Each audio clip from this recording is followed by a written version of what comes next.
Hi there, this is Linda and welcome back to my channel, or welcome if you're new here.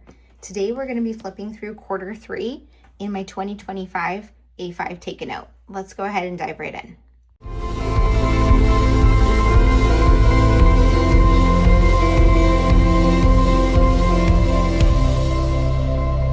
Okay, I can't believe we're already 3 quarters through the year. That is crazy. So first let's do a bulk check. This is not getting too bulky, which is great. I am adding photos and stickers as you'll see, but I'm thrilled that it's still staying flat enough that it doesn't really get in the way of me journaling. I feel like it's totally functional. This is the A5 Take a Note and I have the English edition. And I went ahead and ordered or pre-ordered my same one, the A5 Take a Note for 2026, and I plan to use it in exactly the same way that I'm using it now. I do have prior flip throughs, and at the beginning of the year, this was my first year using this journal, and I wasn't entirely sure how I was going to use it at the beginning, so I did kind of struggle a little bit, and you can see that in some of my earlier videos. So let's dive in. So first, there's the year at a glance and this tracker. And I have been using this for my exercise, for my steps and activities, and I love it.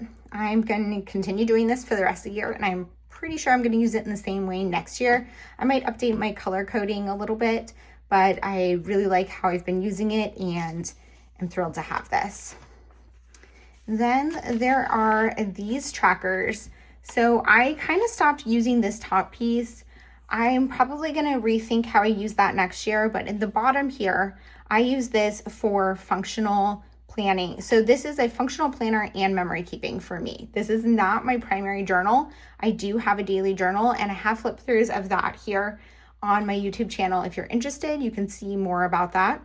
But for this one, I'm using this primarily as a functional planner. That's kind of the first step. And then I do some memory keeping after the fact to kind of fill it in. And I'll talk about that more once I get into the bulk of the planner.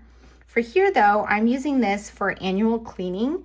So these are things that I feel like need to get done, and I try to schedule them in months or put them when I think I want to do them. If I've done it, I write the date in. I am very behind on my deep cleaning, but that's okay. This is more of like a, I guess, goal, perfect of what I wish I could do, but I try my best to keep up with it. Okay, then we go into the monthly spreads. So my monthly spreads, I share my setup for these in my monthly plan with me videos, so you can see how they come together there. But essentially I use this for future planning. So I write in here my work schedule, any meetings or appointments that I have, any travel is marked with purple or a specific color depending on the month. And I have all of that in here as a at a glance future plan. I'm using the kits from the Coffee Monster Co. to decorate. I don't do a ton of decoration. I'm not a huge sticker person in functional planning, but I do want it to be pretty enough that I'm happy to use this. So I'm happy that I've been adding a few of these things, and I will probably do something similar next year. Over here, I have my tracking for my chores around the house. Well, the top part are chores and the bottom are just like other tasks that I want to do. Some of them are things I want to do every month, and others are ones that are pulled directly from, where was it? From here. So I will pull these things over and put them on here so I can just look at the one page when I'm planning out what I'm going to do. There's this section over here where there's an additional box per week, and I've been using that to put what the kit is that I'm going to use for Project Life, because sometimes I like to have that reference as I am working through just like my day.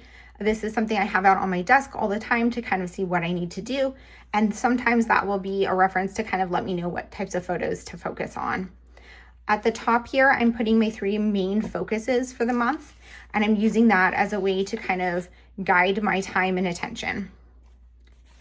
So I've tried to add like a few more stickers this one, but it's mostly just to be functional. Okay, let's flip to the main part. So we're going to quarter 3. So that starts with July. So the main bulk of this planner, actually, let's just flip to a blank week if you're new to Take a Note.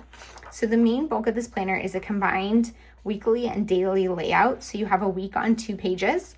You have a horizontal weekly to start out your spread, and then you have half of an A5 for every day on 2 pages. So I love this for my functional planning because I do need daily task lists, but I don't need a full A5 page per day, and I don't need a full like weekly, like vertical weekly. I just want something small like this. So this works really well for me. But when I use it for functional planning, my planning tends to only go through the top part. So then the bottom part of these is where I do my memory keeping. There's this handy little line here, which kind of serves as a designation between the two, but it's not necessarily that, so I don't always stick to it. So here we go. We have July. So you can see I'm using various colors, washi tape. I add photos. So we went to New York City for this weekend, so I had a lot going on. I was using some colorful things as headers and having fun with my fountain pens and adding in photos. What I tend to do is during the week, I will set this up and use this for functional planning. I have my appointments and my meals, my meal planning, my task list for the week, and then a little tracker. And then I have my daily task list when I need one. I don't need one every day, especially when I'm in the office because I have a separate planner for work. And then at the end of the week, I will come back in, put my photos, and fill in my memory keeping. This memory keeping is more just factual, like what happened each day. I do add some like larger things just to kind of highlight the overall themes of the day, but this isn't really reflective journaling or anything like that. This is more of a reference for this is what happened at this point in time, because I'm going to use that when I come back to do my scrapbooking, or maybe if I'm working on my daily pages, I want to do more journaling. This is a good reference for me. I like having something like this that I keep close in time to when it actually happens, because then I have this written down, and say if I was going to come back and scrapbook this weekend right now, this weekend from July, I wouldn't remember really what we did, but here I have a bullet point list of what happened that day, and so I have enough here to kind of trigger my memory to do some longer journaling. I'm adding in photos on most days. Not every single day gets a photo. It's just kind of to fill it in. And then here, like I'm doing the journaling around it. I'm adding in doodles and stickers to kind of just have a little bit more fun and decorate. I do a lot of them are from the Coffee Monster Co., but I'm trying to mix it up and bring in some other brands. I started at some point, probably around here, using the monthly or the weekdays of the week headers from Cocoa Daisy. I don't typically do that or like gravitate towards doing that in my planning, but I have so many of them from their kits, and a lot of them are just so pretty that gives me a chance to kind of use them. When I didn't have a photo, I printed some memes and things. Usually memes and stuff go in my daily journal, but occasionally I will put them in here. Like this week, I didn't have a lot of photos, so I printed out the album cover for The Life of a Showgirl, which was revealed this day. And here I went to a baby shower and didn't take any photos, so I printed out a copy of the invite. Here I did have some extra space that I didn't fill. That's okay. I'm adding in like washi and stuff when I have extra, doing more doodles when I have the time. When I have more time, you can see I'm doing a lot of doodles. Like this day I did pretty much all doodles. Other days it's more just stickers because that's much quicker, depending on just how I'm feeling and how much time I have to devote to this. So my typical routine for this is that I will have this out on my desk at home at all times. So I will see it during the week for sure when I'm working from home. The days that I go to the office, I usually don't check in with it. So I will see it maybe like the next day. And then I will see it on the weekend because I'm usually home on the weekends and in my craft room. And then on Sundays, typically I will print my photos for the entire week and stick them in here and then fill in all of this weekly detail. To remember what happened, sometimes I will take quick notes in my weeks, my Hobonichi weeks. That is just kind of my everyday carry. This one that I just carry around with me, and it's got like messy scribbly notes on each page of just things that I want to remember to fill this in, because otherwise when it gets to Sunday and I'm filling it in, I might not remember kind of what happened on Monday. Here, I just didn't have any details to fill in and I wasn't feeling it, so I used that sticker, which I really love. For printing my photos, I print at home. I have my printer information and paper information in the description box, but I use this as a matte photo paper because it feels more like paper, not glossy or anything, but you still get a good quality print, but it is also thin. So that I think helps a lot to not add a ton of bulk. And then I don't add really any ephemera or anything in here. I just stick with like washi and stickers that tend to be thinner. And that will be enough to kind of keep this not from getting too bulky.